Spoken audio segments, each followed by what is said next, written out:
ಸಹೋದರ ಸಹೋದರಿಯರೇ,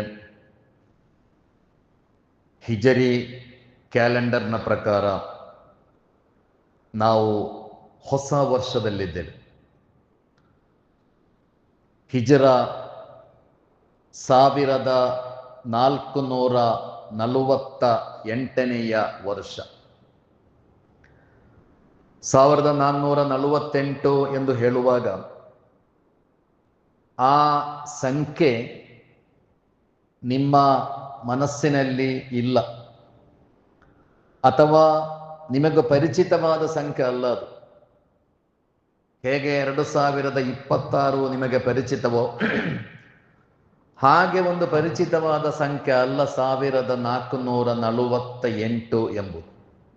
ಅದಕ್ಕೆ ಕಾರಣ, ನಾವು ಹಿಜರಿ ಕ್ಯಾಲೆಂಡರ್ ಅನ್ನು ಫಾಲೋ ಮಾಡುತ್ತಾ ಇಲ್ಲ ಎಂಬುದು. ಹಿಜರಿ ಕ್ಯಾಲೆಂಡರ್ ಅನ್ನು ನಾವು ಫಾಲೋ ಮಾಡುತ್ತಾ ಇಲ್ಲ. ಮೊದಲು ಮದುವೆಯ ಇನ್ವಿಟೇಷನ್ನಲ್ಲಾದರೂ ಒಂದು ಹಿಜರಿ ಡೇಟ್ ಹಾಕಲಾಗುತ್ತಾ ಇತ್ತು. ಈಗ ಅದು ಕೂಡ ಬಹಳ ಕಡಿಮೆ ಆಗ್ತಾ ಇದೆ. ಗಲ್ಫ್ ದೇಶಗಳು ಕೂಡ, ಅರಬ್ ದೇಶಗಳು ಕೂಡ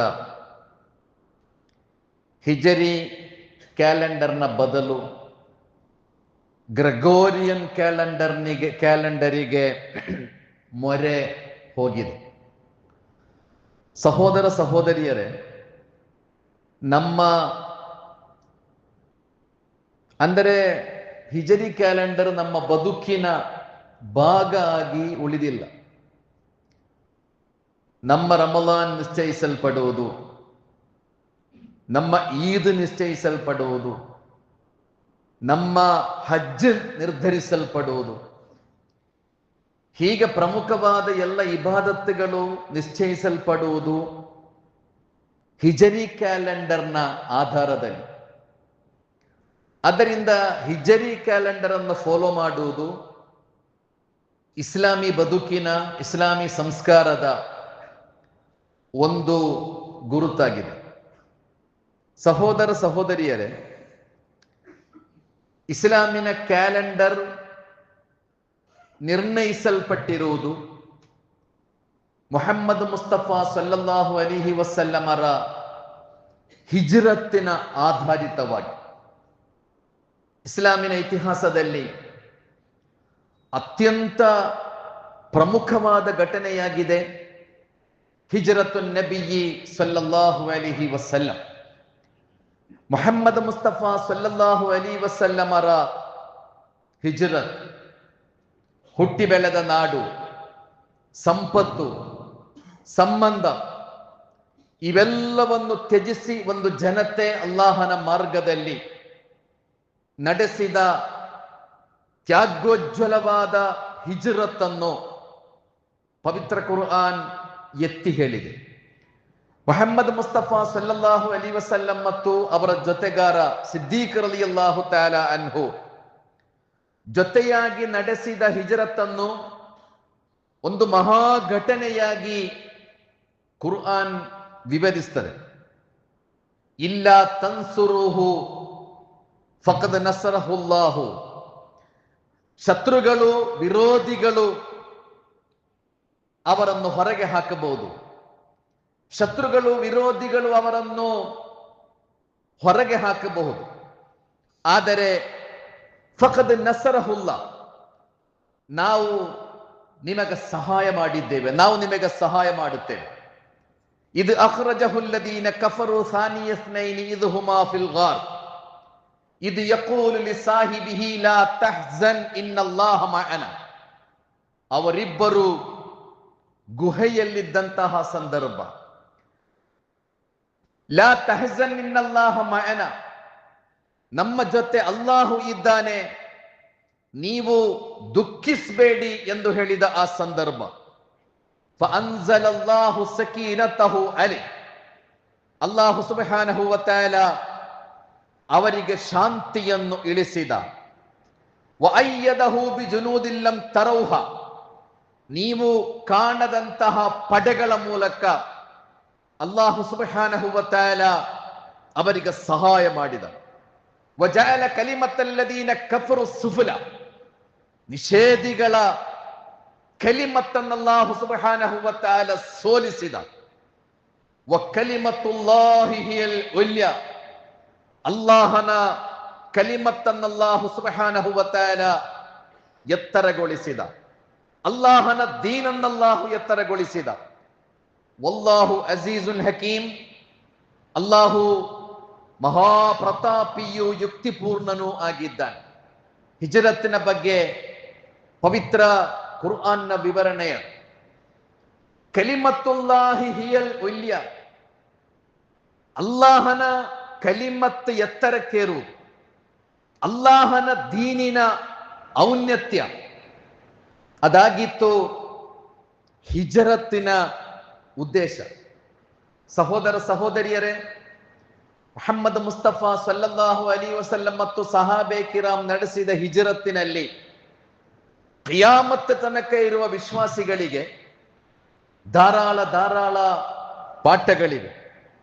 ಇಂದು ಜಗತ್ತಿನಲ್ಲಿ ಅತಿ ಹೆಚ್ಚು ವಲಸಿಗರು, ಮುಹಾಜಿರುಗಳು ಮುಸ್ಲಿಂ ಸಮುದಾಯ.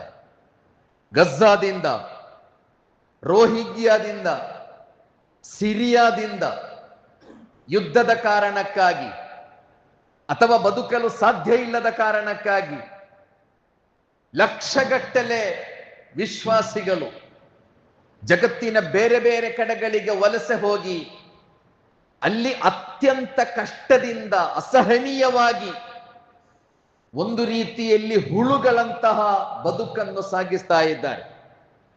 ಅವರನ್ನು ಜೊತೆ ಸೇರಿಸಲು, ಅವರಿಗೆ ಸಹಾಯ ಮಾಡಲು, ಅವರಿಗೆ ತಮ್ಮ ಸಂಪತ್ತಿನಿಂದ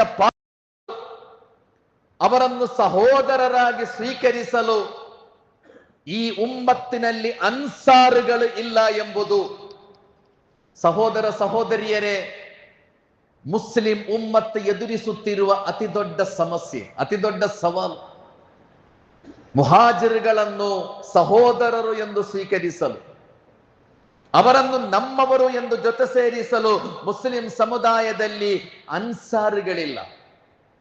ಅಂದು ಅಲ್ಲಾಹನ ಪ್ರವಾದಿ ಮತ್ತು ಸಹಾಬೆ ಕಿರಾಮ್ ಹಿಜರತ್ ನಡೆಸಿದ ಆ ಸಂದರ್ಭ, ಮಕ್ಕಾದಿಂದ ವಲಸೆ ಹೋಗಿರುವ ಮುಹಾಜಿರುಗಳು, ಮದೀನಾದ ನಿವಾಸಿಗಳಾದ ಅನ್ಸಾರಿಗಳು, ಅಲ್ಲಿ ವಲಸಿಗರು ಮತ್ತು ಮೂಲ ನಿವಾಸಿಗಳು ಎಂಬ ಯಾವ ವ್ಯತ್ಯಾಸವೂ ಇರಲಿಲ್ಲ. ಅಲ್ಲಿ ವಿದೇಶಿಗಳು ಮತ್ತು ಸ್ವದೇಶಿಯರು ಎಂಬ ಯಾವ ಭಿನ್ನತೆಯೂ ಇರಲಿಲ್ಲ. ಅಲ್ಲಿ ಹೊರಗಿನಿಂದ ಬಂದವರು ಮತ್ತು ಇಲ್ಲಿನ ವಾಸಿಗಳು ಎಂಬ ಯಾವ ವ್ಯತ್ಯಾಸವೂ ಇರಲಿಲ್ಲ. ಮಾನವ ಇತಿಹಾಸದಲ್ಲಿ ಸರಿಸಾಟಿ ಇಲ್ಲದ ಸಹೋದರತೆಯ ಮಾದರಿಗಳನ್ನು ಜಗತ್ತಿಗೆ ತೋರಿಸಿಕೊಟ್ಟ ದೇಶವಾಗಿದೆ ಮದೀನಾ ಮುನವ್ವರ. ಹಿಜರತ್ತಿನ ಸಂದರ್ಭ ಮಾನವ ಇತಿಹಾಸದಲ್ಲಿ ಸರಿಸಾಟಿ ಇಲ್ಲದ ಮನುಷ್ಯ ಸಹೋದರತೆಯ ಪಾಠಗಳನ್ನು, ಮಾದರಿಗಳನ್ನು ತೋರಿಸಿಕೊಟ್ಟ ಪ್ರಪ್ರಥಮ ದೇಶವಾಗಿದೆ. ಸಹೋದರ ಸಹೋದರಿಯರೇ, ಮದೀನಾ ಮುನವ್ವರ. ಅಲ್ಲಿ ವಲಸಿಗರು ಮತ್ತು ಮೂಲ ನಿವಾಸಿಗಳು ಎಂಬ ಯಾವ ವ್ಯತ್ಯಾಸವೂ ಇರಲಿಲ್ಲ. ತಮ್ಮ ಸ್ವಂತ ಊರಿನಂತೆ ಮಕ್ಕಾದಿಂದ ಬಂದ, ಎಲ್ಲವನ್ನೂ ಬಿಟ್ಟು ಬಂದ, ಬರಿಗೈಯಲ್ಲಿ ಬಂದ ಒಂದು ಜನತೆ ಮುಹಾಜಿರುಗಳು. ಆ ಮುಹಾಜಿರುಗಳನ್ನು ತಮ್ಮ ಜನತೆ ಎಂಬಂತೆ ಸ್ವೀಕರಿಸ್ತಾರೆ ಮದೀನಾದ ಅನ್ಸಾರಿಗಳು. ಅವರನ್ನು ತಮ್ಮ ಸಹೋದರರು ಎಂದು ಸ್ವೀಕರಿಸಿದರು. ಅವರು ವಲಸೆ ಬಂದವರಿಗೆ ಅಧಿಕಾರ ಕೊಡುತ್ತಾರೆ. ಅವರು ಅತಿ ಹೆಚ್ಚು ಪರಿಗಣನೆ ಕೊಟ್ಟದ್ದು ವಲಸೆ ಬಂದವರಿಗೆ. ಎಲ್ಲಿಯ ತನಕ ಅಂದರೆ ತಮ್ಮ ಸಂಪತ್ತಿನಲ್ಲಿ ಮಕ್ಕಾದಿಂದ ವಲಸೆ ಬಂದ ಸಹೋದರರಿಗೆ ಪಾಲಿದೆ ಎಂದು ವಸಿಯತ್ತು ಬರೆದ ಸಹೋದರ ಸಹೋದರಿಯರೇ, ಜಗತ್ತಿನಲ್ಲಿ ಬೇರೆ ಉದಾಹರಣೆಗಳಿಲ್ಲದ ಅತ್ಯುತ್ತಮ ಮಾದರಿಯಾಗಿದೆ ಹಿಜರತ್ತಿನ ಸಂದರ್ಭದಲ್ಲಿ ನಡೆಯುವುದು. ಇನ್ನಮಲ್ ಮುಅ್ಮಿನೂನ ಇಖ್ವಾ. ಕುರ್ಆನ್ನ ಒಂದು ಆಹ್ವಾನ, ಅದು ಕುರ್ಆನ್ನ ಒಂದು ಆಯತ್ತದು. ಸತ್ಯವಿಶ್ವಾಸಿಗಳು ಪರಸ್ಪರ ಸಹೋದರರು. ಕುರ್ಆನ್ನ ಆ ಆಹ್ವಾನಕ್ಕೆ ಕುರ್ಆನ್ನ ಆ ಆಯತ್ತಿಗೆ ತಮ್ಮ ಬದುಕಿನ ಮೂಲಕ ಸಾಕ್ಷಿಗಳಾದ ಮನುಷ್ಯರಾಗಿದ್ದಾರೆ ಮದೀನಾದ ಅನ್ಸಾರಿಗಳು. ಅದರಿಂದಲೇ ಮೊಹಮ್ಮದ್ ಮುಸ್ತಫಾ ಸಲ್ಲಲ್ಲಾಹು ಅಲೈಹಿ ವಸಲ್ಲಂ ಕಲಿಸಿಕೊಟ್ಟರು, ಅನ್ಸಾರಿಗಳನ್ನು ಪ್ರೀತಿಸಬೇಕಾದದ್ದು ಈಮಾನ್ನ ಭಾಗ ಅಂತ ಕಲಿಸಿಕೊಟ್ಟರು. ಅನ್ಸಾರಿಗಳನ್ನು ಪ್ರೀತಿಸಬೇಕಾದದ್ದು ಈಮಾನಿನ ಭಾಗ. ಅನ್ಸಾರಿಗಳಿಲ್ಲದಿದ್ದರೆ ಜಗತ್ತಿನಲ್ಲಿ ಯಾವ ಹಿಜರತ್ತು ವಿಜಯ ಗಳಿಸುವುದಿಲ್ಲ. ಮುಹಾಜಿರಿಗಳಾಗುವುದು ಅನ್ಸಾರಿಗಳು ಇರುವಾಗ ಮಾತ್ರ. ಅನ್ಸಾರಿಗಳು ಮತ್ತು ಮುಹಾಜಿರಿಗಳು ಅನ್ಯೋನ್ಯತೆಯಿಂದ ಜೋಡಿಸಲ್ಪಟ್ಟ ಉದಾಹರಣೆ ಜಗತ್ತಿನ ಇತಿಹಾಸದಲ್ಲಿ ಬೇರೆಲ್ಲೂ ನಿಮಗೆ ಕಾಣಲಿಕ್ಕೆ ಖಂಡಿತ ಸಿಗುವುದಿಲ್ಲ. ಸಹೋದರ ಸಹೋದರಿಯರೇ, ಜಗತ್ತಿನ ಮಾದರಿ ನಾಡಾಗಿ, ಜಗತ್ತಿನ ಮಾದರಿ ನಗರವಾಗಿ ಮದೀನಾವನ್ನು ಮಾರ್ಪಡಿಸುವಲ್ಲಿ ಈ ಸಹೋದರತೆಗೆ ಬಹಳ ದೊಡ್ಡ ಪಾತ್ರ ಇದೆ. ಅನ್ಸಾರಿಗಳು ಮತ್ತು ಮುಹಾಜಿರುಗಳು ಸೇರಿ ನಿರ್ಮಿಸಿದ ನಾಡು ಮದೀನಾ ಮುನವ್ವರ. ಮುಹಾಜಿರುಗಳು ವಲಸೆ ಬಂದ ಮುಹಾಜಿರುಗಳು ಮಕ್ಕಾದಿಂದ ಬರಿಗೈಯಲ್ಲಿ ಬಂದ ಜನತೆ. ಮದೀನಾದ ನಿವಾಸಿಗಳಾದ ಅನ್ಸಾರಿಗಳು, ಅವರಿಬ್ಬರು ಸೇರಿ ನಿರ್ಮಿಸಿದ ನಗರ ಮದೀನಾ. ಅದು ಮದೀನಾ ಮಾತ್ರ ಅಲ್ಲ, ಅದು ಮದೀನಾ ಮುನವ್ವರ, ಪ್ರಕಾಶಮಾನವಾದ ಮದೀನಾ. ಅದು ಬೆಳಗುವಂತಹ ಮದೀನಾ. ಅದು ಬಹಳ ಬಲಿಷ್ಠವಾದ ನಗರ. ಇವತ್ತಿಗೂ ಜಗತ್ತಿನಲ್ಲಿ ಇವತ್ತಿಗೂ ಕೂಡ ಆಂತರಿಕ ಕಲಹಗಳಿಲ್ಲದ, ಆಂತರಿಕ ಸಮಸ್ಯೆಗಳಿಲ್ಲದ ಅತ್ಯಂತ ಬಲಿಷ್ಠವಾದ ನಗರ ಮದೀನಾ ಎಂಬುದು. ಮದೀನಾ ಮುನವ್ವರ ಜಗತ್ತಿನಲ್ಲಿ ಇವತ್ತಿಗೂ ಬಹಳ ಬಲಿಷ್ಠವಾದಂತಹ ನಗರ. ಯಾವುದೇ ಒಂದು ದೇಶ, ಯಾವುದೇ ಒಂದು ನಾಡು ಬಲಿಷ್ಠವಾಗಬೇಕಾದರೆ ಅದರ ಒಳಗಿನ ಮನುಷ್ಯರ ಮಧ್ಯೆ ಇರುವ ಸಂಬಂಧ ಬಹಳ ಬಲಿಷ್ಠವಾಗಿರಬೇಕು. ಒಂದು ನಾಡು, ಒಂದು ದೇಶ ಅದು ಶಕ್ತಿಶಾಲಿಯಾಗಬೇಕಾದರೆ ಆ ದೇಶದಲ್ಲಿ ಬದುಕುವ ಮನುಷ್ಯರ ಹೃದಯಗಳು ಜೋಡಿಸಲ್ಪಟ್ಟಿರಬೇಕು. ಅಲ್ಲಿ ಅದರ್ಸ್ಗಳಿರಬಾರದು, ಅಲ್ಲಿ ಅನ್ಯರು ಎಂಬ ಮಾನಸಿಕತೆ ಇರಬಾರದು, ಅಲ್ಲಿ ಹಗೆತನ ಇರಬಾರದು. ಹಗೆತನ ಮತ್ತು ವಿದ್ವೇಷವನ್ನು ಹರಡುವವರು ಅವರು ಯಾವ ದೇಶದಲ್ಲಿದ್ದರು, ಹಗೆತನ ಮತ್ತು ವಿದ್ವೇಷವನ್ನು ಹರಡುವವರು ಅವರು ಯಾವ ದೇಶದಲ್ಲಿದ್ದರು, ಅವರು ಆ ದೇಶದ ಆಂತರಿಕ ವಿನ್ಯಾಸವನ್ನು ದುರ್ಬಲಗೊಳಿಸ್ತಾರೆ. ಅವರು ಆ ದೇಶದ ಆಂತರಿಕ ರಚನೆಯನ್ನು ಅವರು ದುರ್ಬಲಗೊಳಿಸ್ತಾರೆ. ಸಹೋದರ ಸಹೋದರಿಯರೇ, ಅನ್ಸಾರಿಗಳಿಗೆ ಹಗೆತನ ಇರಲಿಲ್ಲ, ಅನ್ಸಾರಿಗಳಿಗೆ ವಿದ್ವೇಷ ಗೊತ್ತಿರಲಿಲ್ಲ. ಅನ್ಸಾರಿಗಳಲ್ಲಿದ್ದ ಬಂಡವಾಳ ಪ್ರೀತಿ, ಕರುಣೆ, ಸಹಾನುಭೂತಿ, ಒಗ್ಗಟ್ಟು. ಆದ್ದರಿಂದಲೇ ಅವರು ಮದೀನಾದಿಂದ ಬಂದ ವಲಸಿಗರನ್ನು ಪ್ರೀತಿಯಿಂದ ಸ್ವಾಗತಿಸಿದ್ರು. ತಮ್ಮ ಸಹೋದರರು ಎಂದು ತಿಳಿದು ಎಂದು ಮಾತ್ರ ಅಲ್ಲ, ಅವರಿಗೆ ಆಡಳಿತವನ್ನೇ ಕೊಡುತ್ತಾರೆ. ಮದೀನಾ ಕೇಂದ್ರಿತ ಇಸ್ಲಾಮಿ ವ್ಯವಸ್ಥೆಯ ಆಡಳಿತಗಾರ ಮೊಹಮ್ಮದ್ ಮುಸ್ತಫಾ ಸಲ್ಲಲ್ಲಾಹು ಅಲೈಹಿ ವಸಲ್ಲಂ. ಮೊಹಮ್ಮದ್ ಮುಸ್ತಫಾ ಮಕ್ಕಾದಿಂದ ವಲಸೆ ಬಂದವರು. ಸರಿ, ಮೊಹಮ್ಮದ್ ಮುಸ್ತಫಾ ಪ್ರವಾದಿಯಾಗಿದ್ದರು ಹಾಗೆ ಅಂತ ತಿಳ್ಕೊಳ್ಳೋಣ.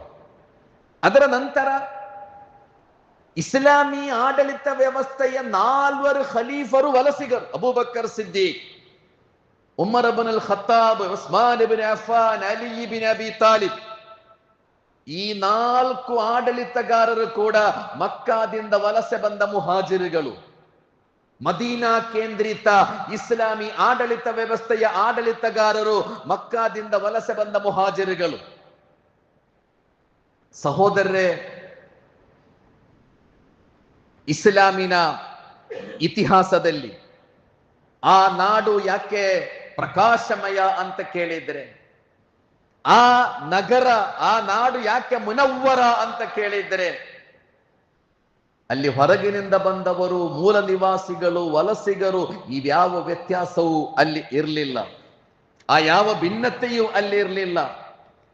ಒಂದು ನಾಡನ್ನು ನೀವು ದುರ್ಬಲಗೊಳಿಸಬೇಕಾದರೆ, ಒಂದು ದೇಶ, ಒಂದು ನಾಡು, ಒಂದು ನಗರ ಅದು ದುರ್ಬಲ ಆಗಬೇಕಾದರೆ ಅಲ್ಲಿ ಹಗೆತನ, ವಿದ್ವೇಷ ವ್ಯಾಪಕಗೊಳಿಸಬೇಕು.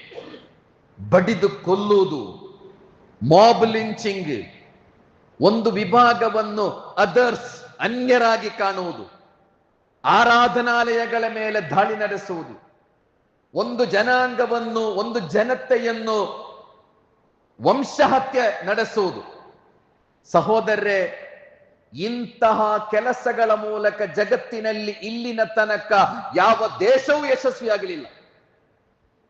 ಇಂತಹ ವಿಭಜನೆಯ ಮೂಲಕ ಜಗತ್ತಿನಲ್ಲಿ ಯಾವ ದೇಶಗಳು ಬಲಿಷ್ಠವಾಗಲಿಲ್ಲ, ಯಾವ ದೇಶಗಳು ಬಲಿಷ್ಠವಾಗಲಿಲ್ಲ.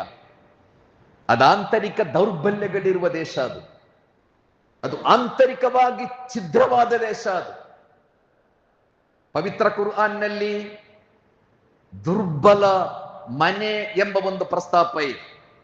ವ ಇನ್ನ ಔಹನಲ್ ಬುಯೂತಿ ಲಬೈತುಲ್ ಅಂಕಬೂತ, ಜೇಡರ ಮನೆ ಅದು ಬಹಳ ದುರ್ಬಲವಾದ ಮನೆ ಅಂತ ಅಲ್ಲಾಹು ಹೇಳಿ. ಹೊರಗಿನಿಂದ ಕಾಣುವಾಗ ಬಹಳ ಸುಂದರ, ಜೇಡರ ಬಲೆ ಮನೆ ಅದು ಹೊರಗಿನಿಂದ ನೀವು ನೋಡುವಾಗ ಬಹಳ ಸುಂದರವಾಗಿರುತ್ತದೆ.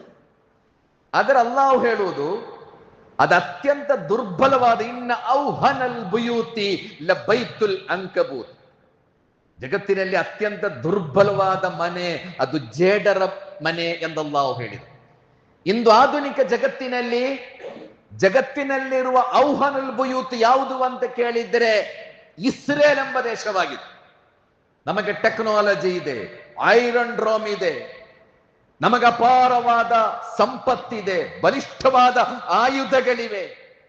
ಇದೆಲ್ಲವೂ ಇರುವಾಗಲೂ ಜಗತ್ತಿನಲ್ಲಿ ಔಹನುಲ್ ಬುಯೂತ್, ದುರ್ಬಲವಾದ ಮನೆ ಯಾವುದು ಅಂತ ಕೇಳಿದ್ರೆ ಇಸ್ರೇಲ್ ಎಂಬ ದೇಶ. ಇಸ್ರೇಲ್ ಎಂಬ ದೇಶ ಸಹಾಯಕ್ಕಾಗಿ ಜಗತ್ತಿನೊಂದಿಗೆ ಆ ದೇಶ ಇವತ್ತು ಅಂಗಲಾಚುತ್ತಾ ಇದೆ. ಬೇರೆಯವರ ಆಸರೆ ಇಲ್ಲದೆ, ಬೇರೆಯವರು ಎತ್ತಿ ಹಿಡಿಯದೆ ಆ ದೇಶ ಉಸಿರಾಡ್ಲಿಕ್ಕೂ ಸಾಧ್ಯ ಇಲ್ಲ. ಆಂತರಿಕವಾದ ಛಿದ್ರತೆಯಿಂದ ನರಳುತ್ತಿರುವ ದೇಶ. ಯಾಕೆಂದರೆ ಅದು ನ್ಯಾಯ, ಶಾಂತಿ, ಒಗ್ಗಟ್ಟಿನ ಬುನಾದಿಗಳಲ್ಲಿ ನಿರ್ಮಿಸಲ್ಪಟ್ಟ ದೇಶ ಅಲ್ಲ. ಅದು ಹಗೆತನದ, ವಿದ್ವೇಷದ ಬುನಾದಿಯಲ್ಲಿ ನಿರ್ಮಿಸಲ್ಪಟ್ಟ ಒಂದು ದೇಶ. ಇನ್ನ ಔಹನಲ್ ಬುಯೂತ್, ಅದು ಅತ್ಯಂತ ದುರ್ಬಲ ದೇಶ. ಅದು ಅತ್ಯಂತ ದುರ್ಬಲ ದೇಶ. ಯಾವ ದೇಶದಲ್ಲಿ ಹಗೆತನ, ವಿದ್ವೇಷ ವ್ಯಾಪಕ ಆಗುತ್ತದೆಯೋ ಆ ದೇಶ ಒಂದು ಬಲಿಷ್ಠ ದೇಶ ಆಗಲಿಕ್ಕೆ ಖಂಡಿತ ಸಾಧ್ಯ ಇಲ್ಲ. ಹೊರಗಿನಿಂದ ನೋಡುವಾಗ ಇಸ್ರೇಲ್ ಅಂದರೆ ಎಂತಹ ಆಕರ್ಷಣೆ, ಇಸ್ರೇಲ್ ಅಂದರೆ ಎಂತಹ ಸೌಂದರ್ಯ. ಆದರೆ ಅದರ ಒಳಗೆ ಆಂತರಿಕ ಛಿದ್ರತೆಗಳಿಂದ ಕೂಡಿರುವ, ದೌರ್ಬಲ್ಯಗಳಿಂದ ಕೂಡಿದ, ಜಗತ್ತಿನ ಮುಂದೆ ಒಂಟಿಯಾಗಿರುವ ಔಹನುಲ್ ಬುಯೂತ್, ಸಹೋದರ ಸಹೋದರಿಯರೇ, ದುರ್ಬಲವಾದಂತಹ ದೇಶ. ಅದೆಂದೂ ಪ್ರಕಾಶಮಾನವಾಗುವುದಿಲ್ಲ. ಅದ್ಯಾವ ಸವಲತ್ತುಗಳಿದ್ರೂ, ಎಷ್ಟು ಟೆಕ್ನಾಲಜಿ ಇದ್ರೂ ಜಗತ್ತಿನಲ್ಲಿ ಒಂದು ಬೆಳಗುವ ದೇಶ ಆಗಲು, ಪ್ರಕಾಶಮಾನವಾದ ದೇಶ ಆಗಲು ಇಸ್ರೇಲಿಗೆ ಅರ್ಹತೆ ಇಲ್ಲ, ಸಾಧ್ಯವೂ ಇಲ್ಲ. ಮುಹಮ್ಮದ್ ಮುಸ್ತಫಾ ಸಲ್ಲಲ್ಲಾಹು ಅಲೈಹಿ ವಸಲ್ಲಂ ಮಕ್ಕಾದಿಂದ ಮದೀನಾಕ್ಕೆ ಹಿಜರತ್ ಹೋಗಿ ಪ್ರಪ್ರಥಮವಾಗಿ ಮಾಡಿದ ಕೆಲಸ, ಅಲ್ಲಾಹನ ಪ್ರವಾದಿ ಮಸೀದಿ ನಿರ್ಮಿಸ್ತಾರೆ, ಮಸ್ಜಿದುನ್ ನಬವಿ. ಅದರ ಜೊತೆಗೆ ಅಲ್ಲಾಹನ ಪ್ರವಾದಿ ಮಸೀದಿಯ ಪಕ್ಕದಲ್ಲೇ ಮಾರ್ಕೆಟ್ ಅನ್ನು ಅಲ್ಲಾಹನ ಪ್ರವಾದಿ ನಿರ್ಮಿಸ್ತಾರೆ. ಮುಹಮ್ಮದ್ ಮುಸ್ತಫಾ ಸಲ್ಲಲ್ಲಾಹು ಅಲೈಹಿ ವಸಲ್ಲಂ ಆ ಮಸೀದಿ ಕೇಂದ್ರಿತವಾಗಿ ಒಂದು ಸಂವಿಧಾನ ಮತ್ತು ಒಂದು ಆಡಳಿತ ವ್ಯವಸ್ಥೆಯನ್ನು ರೂಪಿಸ್ತಾರೆ. ಮದೀನಾ ಚಾಪ್ಟರ್, ಅದು ಜಗತ್ತಿನ ಅತ್ಯಂತ ಪ್ರಮುಖವಾದ ಒಂದು ಕಾನ್ಸ್ಟಿಟ್ಯೂಷನ್, ಅದು ಬಹಳ ಪ್ರಮುಖವಾದ ಒಂದು ಸಂವಿಧಾನ. ಮುಹಮ್ಮದ್ ಮುಸ್ತಫಾ ಸಲ್ಲಲ್ಲಾಹು ಅಲೈಹಿ ವಸಲ್ಲಮರ ದೌತ್ಯ ಮಸೀದಿಯಲ್ಲಿ ಕುಳಿತುಕೊಂಡು ನಮಾಜ್ ಮಾಡುವುದು ಆಗಿದ್ದರೆ ಅಲ್ಲಾಹನ ಪ್ರವಾದಿ ಹಿಜ್ರತ್ ಹೋಗಬೇಕಾದ ಯಾವ ಅಗತ್ಯವೂ ಇರಲಿಲ್ಲ. ನಮಾಜ್ ಮಾಡುವುದು, ಮಸೀದಿ ಕಟ್ಟುವುದು ಮಾತ್ರ ಅಲ್ಲಾಹನ ಪ್ರವಾದಿಯ ಬದುಕಿನ ಗುರಿಯಾಗಿದ್ದರೆ ಅಲ್ಲಾಹನ ಪ್ರವಾದಿ ಮತ್ತು ಸಹಾಬೆ ಕಿರಾಮ್ ಹಿಜ್ರತ್ ಮಾಡಬೇಕಾದ ಅಗತ್ಯ ಖಂಡಿತ ಇರಲಿಲ್ಲ. ಯಾಕೆಂದ್ರೆ ನಮಾಜ್ ಮಾಡಲಿಕ್ಕೆ ಮಕ್ಕಾದಲ್ಲಿ ಧಾರಾಳ ವ್ಯವಸ್ಥೆ ಇತ್ತು. ನಮಾಜ್ ಮಾಡುವುದರಿಂದ ಮಕ್ಕಾದ ಮುಶ್ರಿಕ್ಗಳು ಅವರನ್ನು ತಡೆದಿರಲಿಲ್ಲ. ಅಲ್ಲಾಹನ ಪ್ರವಾದಿಯ ಬದುಕಿನ ಗುರಿ ಮಸೀದಿ ನಿರ್ಮಿಸುವುದು, ನಮಾಜ್ ಮಾಡುವುದು ಮಾತ್ರ ಆಗಿರಲಿಲ್ಲ. ಅದರಾಚೆ ಮಸೀದಿಯ ಮೂಲಕ, ನಮಾಜ್ಗಳ ಮೂಲಕ, ಇತರ ಎಲ್ಲ ಇಬಾದತ್ತುಗಳ ಮೂಲಕ ಬದುಕಿನ ಸಮಗ್ರತೆ, ಬದುಕಿನ ಪರಿಪೂರ್ಣತೆ ಮತ್ತು ಸಮಾಜದ ಆಮೂಲಾಗ್ರವಾದ ಬದಲಾವಣೆ ಇದಾಗಿತ್ತು ಮುಹಮ್ಮದ್ ಮುಸ್ತಫಾ ಸಲ್ಲಲ್ಲಾಹು ಅಲೈಹಿ ವಸಲ್ಲಮರ ದೌತ್ಯ. ಮುಹಮ್ಮದ್ ಮುಸ್ತಫಾ ಸಲ್ಲಲ್ಲಾಹು ಅಲೈಹಿ ವಸಲ್ಲಮರ ಆಗಮನದ ಉದ್ದೇಶ. ಅದಕ್ಕಾಗಿ ಸಹೋದರ ಸಹೋದರಿಯರೇ, ಹಿಜ್ರತ್ತು ನಡೆಯುತ್ತದೆ.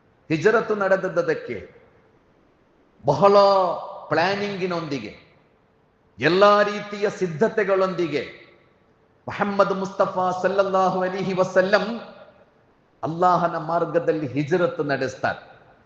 ಆ ಹಿಜ್ರತ್ನ ಒಂದನೆಯ ಉದ್ದೇಶ ಇಸ್ಲಾಮಿ ವ್ಯವಸ್ಥೆ ಮದೀನಾದಲ್ಲಿ ಅಸ್ತಿತ್ವಕ್ಕೆ ಬರಬೇಕು ಎಂಬುದಾಗಿ. ಆ ವ್ಯವಸ್ಥೆ ಮದೀನಾದಲ್ಲಿ ಅಸ್ತಿತ್ವಕ್ಕೆ ಬರುವ ಆ ಸಿಸ್ಟಮ್ ಅದು ಹೇಗೆ ಇರುತ್ತದೆ ಎಂದು ಅಲ್ಲಾಹನ ಪ್ರವಾದಿ ಮಕ್ಕಾದಲ್ಲಿ ಕಲಿಸಿಕೊಟ್ಟಿದ್ದಾರೆ. ರಬ್ಬಿಜಿಯಲ್ ಹಾದಲ್ ಬಲದ ಆಮಿನಾ ವರ್ಜುಕ್ ಅಹ್ಲಹು ಮಿನಸ್ ಸಮರಾತ್. ನಿರ್ಭಯತ್ವದಿಂದ ಕೂಡಿದ ನಾಡು, ಯಾರೂ ಭಯ ಇಲ್ಲದೆ ಬದುಕುವ, ಯಾರೂ ಪರಸ್ಪರ ಅಪನಂಬಿಕೆಗಳಿಲ್ಲದೆ ಬದುಕುವ, ನಿರ್ಭಯತ್ವದೊಂದಿಗೆ ಬದುಕುವ ಒಂದು ಸಿಸ್ಟಮ್ ಅದು ಸ್ಥಾಪಿಸಬೇಕು ಎಂಬುದು ಅಲ್ಲಾಹನ ಪ್ರವಾದಿಯ ಆಡಳಿತ ವ್ಯವಸ್ಥೆಯ ಬುನಾದಿಯದು. ಅದೇ ರೀತಿ ಆ ನಾಡಿನ ಜನರು ಹಸಿವು ಮತ್ತು ಭಯದಿಂದ ಮುಕ್ತರಾಗಿರಬೇಕು. ಹಸಿವು ಮತ್ತು ಭಯದಿಂದ ಮುಕ್ತವಾದ ಒಂದು ನಾಡನ್ನು ಕಟ್ಟಬೇಕು, ಒಂದು ಆಡಳಿತ ವ್ಯವಸ್ಥೆಯನ್ನು ಸ್ಥಾಪಿಸಬೇಕು. ಮುಹಮ್ಮದ್ ಮುಸ್ತಫಾ ಸಲ್ಲಲ್ಲಾಹು ಅಲೈಹಿ ವಸಲ್ಲಂ ಅದಕ್ಕಾಗಿ ಮಕ್ಕಾದಿಂದ ಮದೀನಾಕ್ಕೆ ಹಿಜ್ರತ್ ಹೋದದ್ದು. ಸಹೋದರ ಸಹೋದರಿಯರೇ, ಒಂದು ಹೊಸ ವರ್ಷದ ಸಂದರ್ಭದಲ್ಲಿ ನೆನಪಿಟ್ಟುಕೊಳ್ಬೇಕು ನೀವೆಲ್ಲ, 1448 ಮರೆತು ಬಿಡಬಾರ್ದು. ಹೇಗೆ 2026 ಎಂಬುದು ಯಾವಾಗಲೂ ನಮಗೆ ನೆನಪಿನಲ್ಲಿರುತ್ತದೆಯೋ, ಇಸ್ಲಾಮಿ ಕ್ಯಾಲೆಂಡರ್, ನಮ್ಮ ಇಬಾದತ್ತುಗಳಲ್ಲೂ ನಿರ್ಣಯಿಸಲ್ಪಡುವ ಹಿಜರಿ ಕ್ಯಾಲೆಂಡರ್ 1448 ಎಂಬ ಆ ಇಸವಿ ಮತ್ತು ಹಿಜರಿ ತಿಂಗಳು, ಅದರ ಡೇಟ್ ಇದೆಲ್ಲವೂ ನಮಗೆ ನೆನಪಿರಬೇಕು. ಹಾಗೆ ಒಂದು ಹಿಜರತ್ತನ್ನು ಸ್ಮರಿಸುವಾಗ, ಒಂದು ಹೊಸ ವರ್ಷದ ಸಂಭ್ರಮದಲ್ಲಿರುವಾಗ ನಾವು ಮುಹಮ್ಮದ್ ಮುಸ್ತಫಾ ಸಲ್ಲಲ್ಲಾಹು ಅಲೈಹಿ ವಸಲ್ಲಮರ ಹಿಜರತ್ತನ್ನು ಸ್ಮರಿಸಲು, ಆ ಹಿಜರತ್ತಿನಿಂದ ಕಲಿಯಬೇಕಾದ ಪಾಠಗಳೇನು ಎಂಬುದರ ಬಗ್ಗೆ ಚರ್ಚಿಸಲು, ಆ ಪಾಠಗಳನ್ನು ಕಲಿಯಲು, ಆ ಪಾಠಗಳ ಮೂಲಕ ಬದುಕನ್ನು ಸುಧಾರಿಸಿಕೊಳ್ಳಲು ನಮಗೆ ಸಾಧ್ಯ ಆಗಬೇಕು. ಹಿಜರತ್ತಿನ ಪಾಠಗಳೇನು ಎಂಬುದರ ಬಗ್ಗೆ ಮುಂದಿನ ಖುತಬದಲ್ಲಿ ಇನ್ನಷ್ಟು ವಿಷಯಗಳನ್ನು ಚರ್ಚಿಸೋಣ ಇನ್ಶಾ ಅಲ್ಲಾಹ್. ಅಲ್ಲಾಹು ಸುಬ್ಹಾನಹು ವ ತಆಲಾ ಹಿಜರತ್ತಿನಿಂದ ಪಾಠ ಕಲಿಯುವ ಆ ಮನಸ್ಸು, ಹಿಜರತ್ತಿನಿಂದ ಪಾಠ ಕಲಿತು ಬದುಕನ್ನು ಸುಧಾರಿಸುವ, ಬದುಕಿನ ಗುರಿಯ ಕಡೆಗೆ ಸಾಗುವ ಆ ಶಕ್ತಿಯನ್ನಲ್ಲಾಹು ನಮಗೆಲ್ಲರಿಗೂ ದಯಪಾಲಿಸಿ.